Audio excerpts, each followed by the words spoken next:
We made this. Here's how. As we continue testing the capabilities of Vectric's EasyCreate, we wanted to try something a little different. We took a hand-drawn design from a friend, a tattoo artist based in Lucan, Ontario, and turned it into a 3D piece of art. EasyCreate generated a 3D model, which we imported into Aspire to begin building out the project. Once everything was dialed in, it was time to load the toolpaths onto our Performance 8 ATC CNC machine.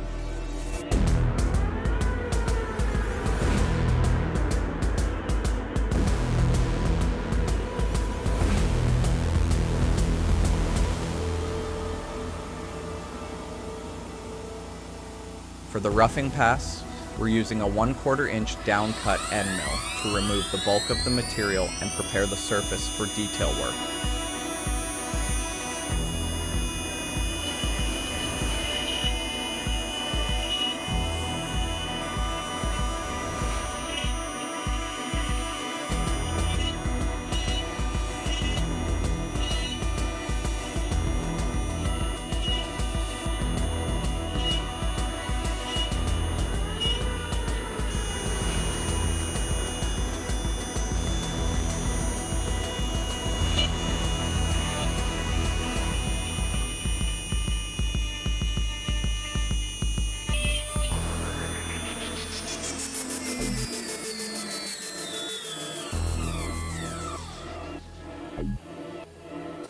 From there, the machine switches to a 1/16 inch tapered ball nose for the finishing pass, bringing out all the fine detail in the design.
After that, one final tool change back to the 1/4 inch end mill to run a profile cut and release the piece.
A bit of oil, some assembly, and here's the final result.